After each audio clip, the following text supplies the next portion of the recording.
Hi friends, welcome to Vamani. இன்றைக்கி சேனலில் ஒரு புதிய மியூச்சுவல் ஃபண்டை பற்றி தான் இன்றைக்கி ரிவ்யூ பண்ண போகிறோம். அந்த ஃபண்டை ரிவ்யூ பண்ணுறதுக்கு முன்னாடி உங்கள்கிட்ட ஒரு விஷயம் நான் ஷேர் பண்ணிக்கணும்னு விருப்பப்படுறேன்.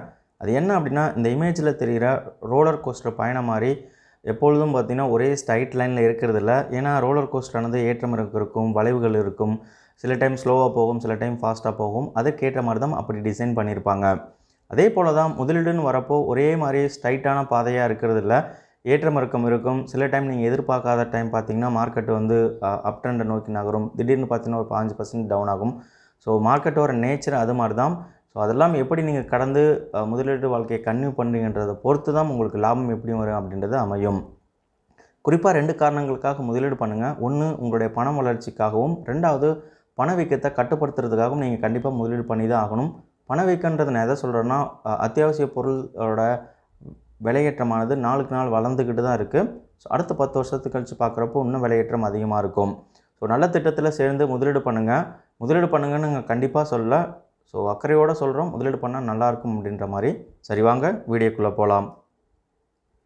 இன்றைக்கி பார்க்கக்கூடிய புதிய ஃபண்டு நிஃப்டி 50 இண்டெக்ஸை ஒட்டி உருவாக்கக்கூடிய ஒரு இண்டெக்ஸ் ஃபண்டு தான். இந்த சார்ட் எதை குறிக்குதுன்னா, கடந்த 5 வருஷத்தில் இந்த இண்டெக்ஸ் ஆனது என்ன மாதிரி ஏற்றம் இறக்கம் சந்திச்சிருக்கு அப்படின்றத சொல்கிறோம். கடந்த 5 வருஷம், அதாவது 18 நவம்பர் 2016 17 நவம்பர் 2021 வரைக்கும் இந்த இடைப்பட்ட நாட்களில் நிஃப்டி 50 ஆனது 122% ஆனது வளர்ச்சி கொடுத்துருக்கு. அதே போல் 18 நவம்பர் 2016 முதலீடு பண்ணியிருந்தீங்க அப்படின்னா ஒரு 8074 பாயிண்டில் முதலீடு பண்ணியிருப்பீங்க. 2020 மார்ச் முன்னாடி வரைக்கும், அதாவது கோவிட் சுச்சுவேஷனுக்கு முன்னாடி வரைக்கும் மார்க்கெட் வந்து அப் ட்ரெண்டில் தான் இருந்தது. மார்ச்சுக்கு அப்புறமேல் பார்த்திங்கன்னா 2020 மார்க்கெட் வந்து ரொம்பவே டிப்பை நோக்கி நகர்ந்தது. குறிப்பாக 3 ஏப்ரல் 2020 பார்க்குறப்போ திரும்பி 8000 பாயிண்ட் வந்துருச்சு. 2016 அதே 8000 பாயிண்ட்டு வந்து 2020 வந்திருக்கு. 2020 அப்புறம் மே மாதம் வரைக்கும் மார்க்கெட் ஒரு மாதிரி ஸ்லோவாக தான் போயிருக்கு. மே 2020 அப்புறம் மார்க்கெட் திரும்பி அப் ட்ரெண்டை நோக்கி நகர்ந்து இப்போ ஆல் டைம் ஹை அந்த ரேஞ்சில் 18,000 பாயிண்ட்டுக்கு மேலே ஒர்க் ஆகிட்டு இருக்குது. ஸோ நல்லாவே பெர்ஃபார்ம் பண்ணியிருக்கு. நவம்பர் 2020 நவம்பர் 2021 வரைக்கும் இந்த இடைப்பட்ட ஒரு வருஷத்தில் கிட்டத்தட்ட 55% நிஃப்டி 50 ரிட்டர்ன் கொடுத்துருக்கு. ஸோ இதுலேயும் அப் ட்ரெண்டு டவுன் ட்ரெண்டு தான் இருக்குது. லாங் டேர்முக்கு முதலீடு பண்ணிங்கன்னா நல்லாயிருக்கும் இந்த மாதிரி இண்டெக்ஸ் ஃபண்டை தேர்ந்தெடுத்து. சரி, இந்த இண்டெக்ஸ் ஃபண்டை எப்படி க்ரியேட் பண்ணுறாங்கன்னு பார்ப்போம். ஆக்சிஸ் மியூச்சுவல் ஃபண்ட் ஹவுஸ் தான் இப்போ புதுசாக இந்த ஃபண்டை NFOவில் லான்ச் பண்ணியிருக்காங்க. அது ஃபண்டு பேர் என்னன்னு பார்த்தீங்கன்னா ஆக்சிஸ் நிஃப்டி 50 இண்டெக்ஸ் ஃபண்டு தான். இந்த இண்டெக்ஸ் ஃபண்டை எப்படி உருவாக்குறோன்னா, ஆல்ரெடி மார்க்கெட்டில் இருக்கக்கூடிய ஒரு இண்டெக்ஸை ரிப்ளிகேட் பண்ணுறாங்க. அந்த இண்டெக்ஸில் எத்தனை ஸ்டாக் இருக்கோ, என்ன ஸ்டாக் இருக்கோ அதே ப்ரொப்போர்ஷனில் தான் வந்து ஃபண்ட் மேனேஜர் ஆனவங்க ஸ்டாக்கில் முதலீடு பண்ணுவாங்க, மொத்தமாக மக்கள் இருந்து கலெக்ட் பண்ணக்கூடிய பணத்தை. இந்த நிஃப்டி 50 இண்டெக்ஸில் இருக்கக்கூடிய கம்பெனிலாம் பார்த்திங்கன்னா லார்ஜ் கேப் கம்பெனின்றாங்க. லார்ஜ் கேப் கம்பெனின்றது ஒரு பெரு நிறுவனங்கள் குறிக்குது. அந்த பெரு நிறுவனங்களோட சந்தை மதிப்பு ரொம்பவே அதிகமாக இருக்கும் மிட் கேப் கம்பெனிகளும் ஸ்மால் கேப் கம்பெனிகளும் கம்பேர் பண்ணுறப்போ. அவங்க கொடுக்கக்கூடிய ரிட்டர்ன் நல்ல ரிட்டர்னாக இருக்கும். அந்த இருக்கக்கூடிய கம்பெனிஸ் எல்லாமே பார்த்திங்கன்னா வெவ்வேறு விதமான செக்டரில் இருக்கக்கூடிய கம்பெனிகளாக இருக்கும். குறிப்பாக பேங்க்கு, ஃபைனான்சியல் சர்வீசஸ்ஸு, அதுக்கப்புறம் ஐடி, சிமெண்ட்டு, பாரு, அந்த மாதிரி செக்டரில் இருக்கும். ஃபண்டை எப்போ ஓப்பன் பண்ணியிருக்காங்கன்னா 15 நவம்பர் 2021 ஓப்பன் பண்ணியிருக்காங்க. எப்போ க்ளோஸ் பண்ணுறாங்கன்னா 29 நவம்பர் 2021 க்ளோஸ் பண்ணுறாங்க. இந்த இடைப்பட்ட நாட்களில் முதலீடு பண்ணுறதுக்கு லம்சமாக மினிமம் 5000 ரூபாய் அப்படின்ற மாதிரி வச்சுருக்காங்க. NFO முடிஞ்சு ஒரு ஃபண்டு நார்மலாக கண்டினியூஸ் ஆஃபரில் ஒர்க் பண்ணுறப்போ நீங்கள் சிப்பு வழியாக முதலீடு பண்ண விருப்பம் இருந்தால் கூட தாராளமாக நீங்கள் முதலீடு பண்ணிக்கலாம். இந்த NFO டைமில் இந்த இண்டெக்ஸ் ஃபண்டுக்கு ஒரு யூனிட்டோட விலை 10 ரூபா அப்படின்ற மாதிரி நிர்ணயிச்சிருக்காங்க. ஸோ அந்த 10 ரூபாய்க்காக வெயிட் பண்ணிட்டு இருந்த முதலீட்டாளர் யாராவது இருந்தீங்கன்னா கண்டிப்பாக முதலீடு பண்ணுங்கள். அதுவும் இந்த லார்ஜ் கேப் இண்டெக்ஸ் ஃபண்டு அப்படின்றது நீண்ட காலத்துக்கு ஒரு நல்ல ரிட்டர்ன் கொடுக்கக்கூடியது. அடுத்த 10 இல்லை 15 வருஷம் கழித்து பார்க்குறப்போ ஒரு பெரிய வளர்ச்சி இந்த நிஃப்டி 50 கொடுக்கும் அப்படின்ற மாதிரி ஒரு கருத்து கணிப்பு இருக்குது. ஸோ தாராளமாக நீங்கள் முதலீடு பண்ணலாம். ஃபண்டை மேனேஜ் பண்ணக்கூடிய ஃபண்ட் மேனேஜர் யாருன்னா மிஸ்டர் ஜினேஷ் கோபானி அப்படின்றவங்க. இவங்களுக்கு ஓவராலாக 19 வருஷம் எக்ஸ்பீரியன்ஸ் இருக்குது ஷேர் மார்க்கெட்டு, இந்த மியூச்சுவல் ஃபண்ட் இண்டஸ்ட்ரி ஃபுல்லாகவே சேர்த்து. இவங்க இந்த ஃபண்டை மேனேஜ் பண்ணுறது மட்டும் இல்லாமல் கிட்டத்தட்ட வேறு விதமான ஒரு 10க்கும் மேற்பட்ட ஃபண்டை இதே ஃபண்ட் ஹவுஸில் மேனேஜ் பண்ணிகிட்ருக்காங்க.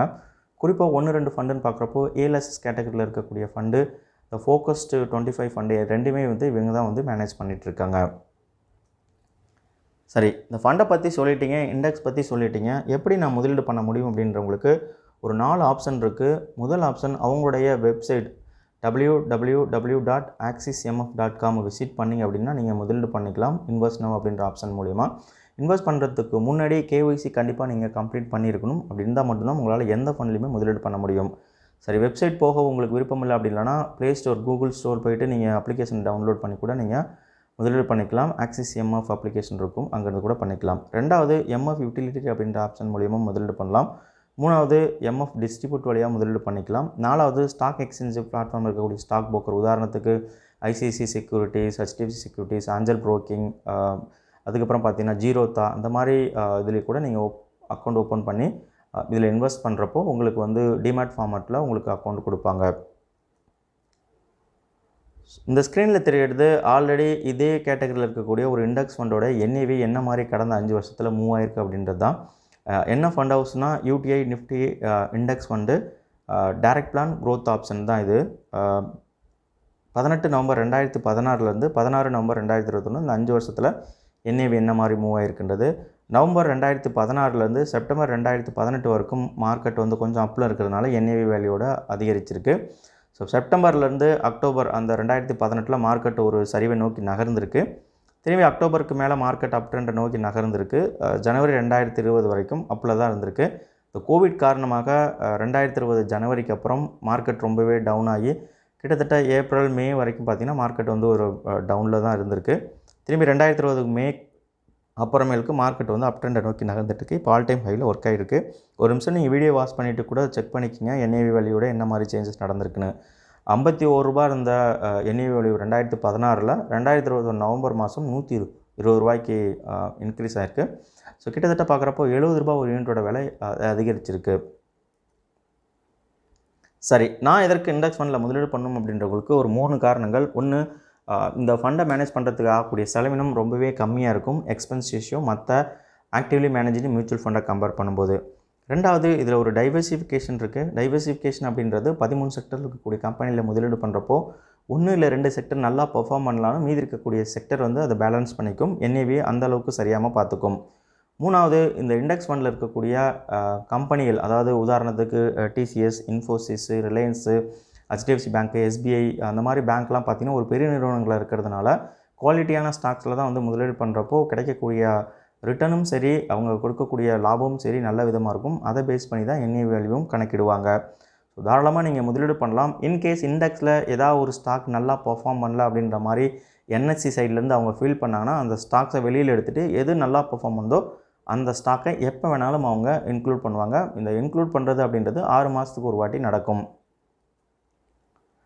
சரிங்க, இவ்வளோ நேரம் டைம் ஸ்பெண்ட் பண்ணி வீடியோ வாட்ச் பண்ணதுக்கு ரொம்பவே நன்றி. வீடியோ பிடிச்சிருந்தால் லைக் பண்ணுங்கள், ஷேர் பண்ணுங்கள், கமெண்ட் பண்ணுங்கள். வேறு ஒரு வீடியோவில் சந்திப்போம். நன்றி, வணக்கம்.